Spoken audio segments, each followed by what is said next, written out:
The Drexel Institute of Art, Science, and Industry was founded by AJ Drexel in 1891 to provide practical educational opportunities and training to men and women of all backgrounds. At that time, AJ Drexel provided $1 million, which is roughly $28 million today, for the purchase of fine and applied arts. This art collection was intended to enrich the educational experience of the students attending the Drexel Institute. While the collections of Drexel University have now expanded to include the archives of the Hagerty Library, the Legacy Center, and the Academy of Natural Sciences, the original educational mission remains the same. Diversity of our holdings strengthens our curriculum and creates opportunities of cross-disciplinary inquiry for researchers, faculty, and students. The Robert and Penny Fox Historic Costume Collection at Drexel University has its origins with the original acquisitions of the Drexel Institute, when textiles were purchased alongside paintings, sculptures, silver, porcelain, and other examples of the decorative arts. However, within a few years, Howard Pyle, the renowned illustrator who was then teaching at Drexel, advocated the acquisition of garments and accessories to support the students who were studying millinery and dressmaking. Today, the Robert and Penny Fox Historic Costume Collection contains more than 15,000 garments, accessories, textiles, and related materials. It is housed in the Westfall College of Media Arts and Design, where it remains a vital part of the design curriculum. Every year, hundreds of students and faculty access the Fox Collection for individual research appointments and class presentations. Among the earliest acquisitions by the Drexel Institute were a significant group of textiles dating from the 16th century and what was then a contemporary selection of British arts and crafts textiles. The British arts and crafts movement was a reaction to the perceived decline in the standards of design and decoration associated with machinery and mass production. Several of the arts and crafts textiles purchased by the Drexel Institute in the 1890s were produced by Morris & Company and were designed by William Morris, a man who is considered by many to be the most influential figure of the arts and crafts movement. Morris was born in 1834 to a prosperous middle-class family. His family wealth came largely from shares in a copper mine that he would eventually sell due to ethical concerns with the mining industry. Morris freely moved across disciplines, hopping from architecture to painting to writing to a variety of textile arts to printing and social activism. Morris studied classics at Oxford University, where he met Edward Burne-Jones, an aspiring artist who would remain a close friend for the rest of his life. Morris and Burne-Jones were part of a group of friends that they referred to as the Birmingham Set. They were devout medievalists, primarily focused on literature and art. After graduation, Morris abandoned architecture for a short-lived career as a painter. While this pursuit was abandoned relatively quickly, by 1859 he had married the most famous of all the Pre-Raphaelite models, Jane Burden. When Morris was unable to find furnishings that complemented his newly built Gothic Revival home, he turned to his talented friends to produce a variety of household objects. By 1861, this personal project had developed into a decorative arts cooperative known as Morris, Marshall, Faulkner and Company. And it was during this period that Morris created some of his earliest printed wallpapers and textiles. Inspired by Ruskin, the firm was committed to producing handcrafted, yet accessible designs. By 1875, the firm had been restructured and renamed Morris & Company. Today, they are best remembered for wallpaper and printed textile designs. In 1881, Morris established his own textile workshop at Merton Abbey for the weaving, dyeing, and printing of textiles. Printing at Merton Abbey was a laborious and lengthy process that could last several weeks. Hand-carved wooden pattern blocks, augmented with fine strips of brass, were used to produce the detailed and intricate patterns Morris was known for. The use of wooden printing blocks was a traditional method of manufacture that had been replaced by cylindrical roller printing during the Industrial Revolution. The production of printed textiles using wood blocks required a simplification of line. This textile, titled Honeysuckle, was designed by William Morris in 1876. It is of heavyweight printed cotton intended for home furnishings like curtains and upholstery. This textile provides the opportunity to examine the history of design, traditional methods of producing natural dyes, the industrial production of textiles during the 19th century, and the ethical issues concerning this production.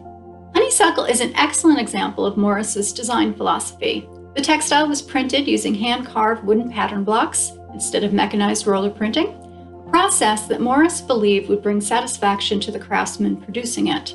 Colors are soft and harmonious, a reflection of their organic origins. The honeysuckle textile offers many opportunities for interdisciplinary research and will be one of many objects on display in the newly renovated Paul Peck Alumni Center Gallery in spring of 2021. When studying someone like William Morris, one doesn't necessarily think of the Academy of Natural Sciences as a place to turn. And yet, there's so much here that we can learn about him and about his interests, not only in the production of textiles, use of dyes and so on, but also in his love of printing and of books. The Academy, the oldest natural history institution in the Americas, was founded in 1812 by a group of naturalists who decided that by sharing their knowledge, their specimens, their books, and their love of nature, that they could accomplish much more than any of them would individually. Philadelphians tend to think of the Academy as a dinosaur museum, but there is really so much more that goes on here. The Academy, right from the beginning, has been a very interdisciplinary institution in and of itself. We have departments that deal with insects, fish, birds, plants, mammals, mineral collection, their fossils, both vertebrate and invertebrate paleontology departments. And the thing I love about it is the way all of these departments talk to each other and the way the collections support and overlap and reinforce each other. The library and the archives also are a central part of that whole constellation, and without one, the other would not be as strong. The library that they created serves the nucleus of what is now one of the best natural history libraries in North America. 250,000 volumes in all fields of natural history and coming from all over the world. Particularly strong are the early books. These are pre-Linnaean books, before Linnaeus developed binomial nomenclature. The herbals would have been of special interest to Morris. There's one by John Gerard that's currently undergoing conservation at the Conservation Center. This was published from 1545 to 1612, so amazingly early, considering Gutenberg had only invented movable type about 100 years before. This particular book was published and printed in black and white ink, an oil-based ink. Some of the herbals of this period were hand-colored, and you will find ones with beautiful coloration, but that was usually added later, either by the book producer or even by the owner.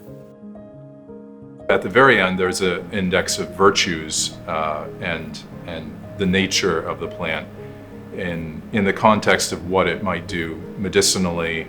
So there's a whole list of those, either ailments or things that you would want to have happen in the very back. And that is fairly well used. Every page in the main section of the book has multiple illustrations of plants. The book is undergoing treatment because the spine is slightly damaged, it's broken apart just from age.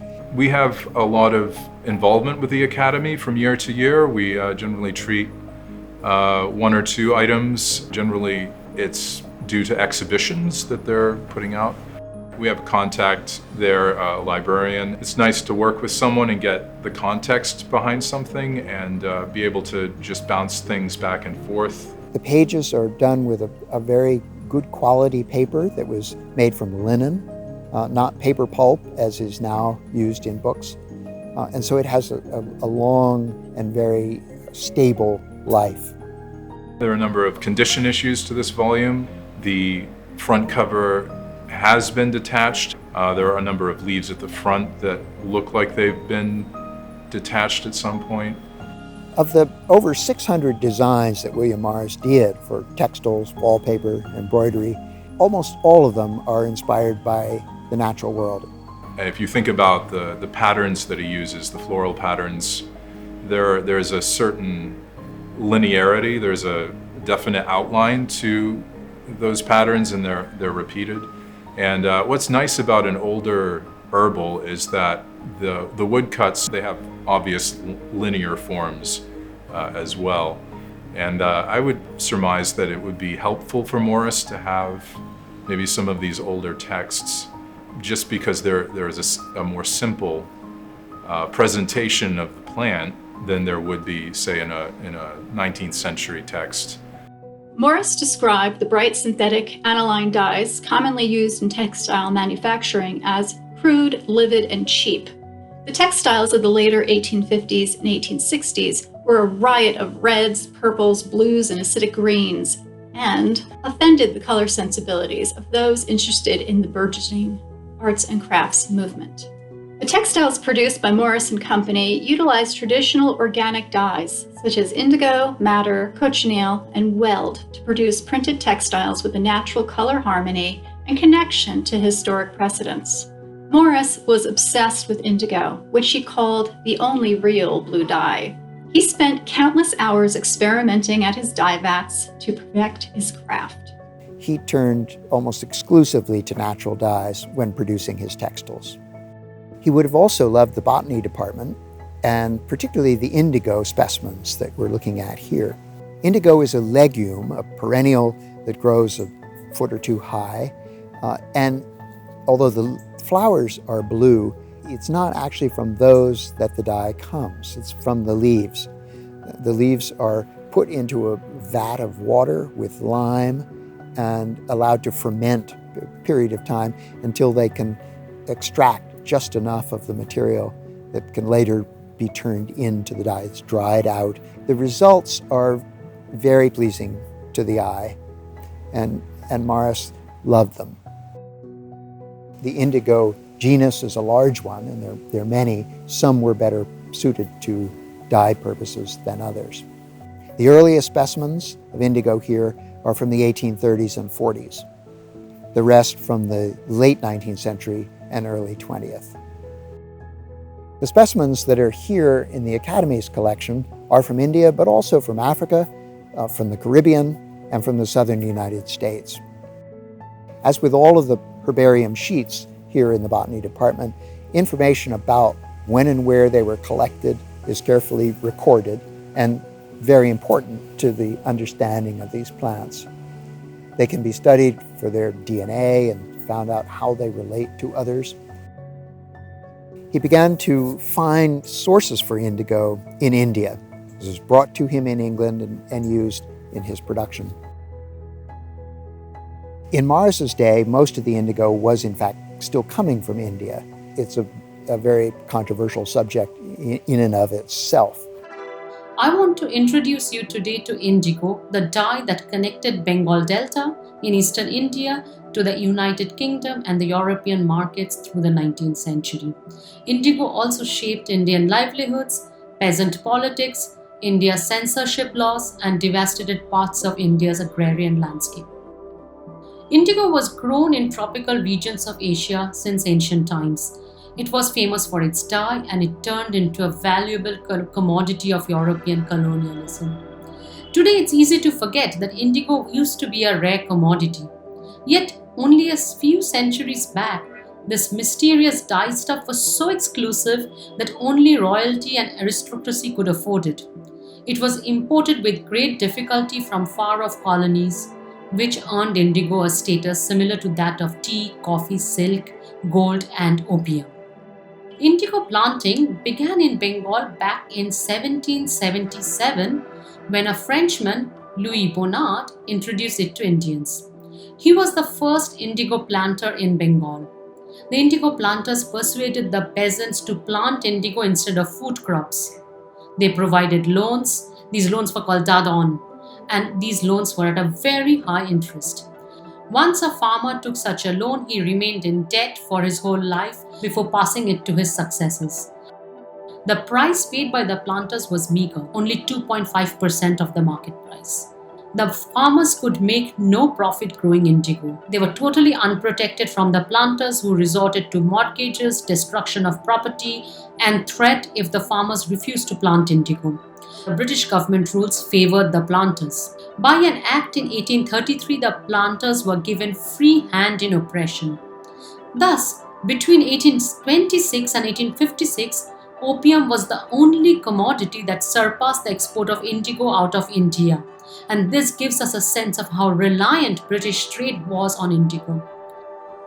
As we know, all oppressions meet an end. Between 1859 and 1860, the Indian countryside revolted against the oppression of indigo planters. Although this revolt was brutally quelled, it had its successes. The revolt was largely non-violent and was the first act of civil disobedience. Indeed, it shaped Mahatma Gandhi's non-violent movement, which continued to shape every kind of civil rights movement in the world. In response to the revolt, the government also appointed the Indigo Commission in 1860. The commission's task was to look into the conditions of indigo planting and prepare a report.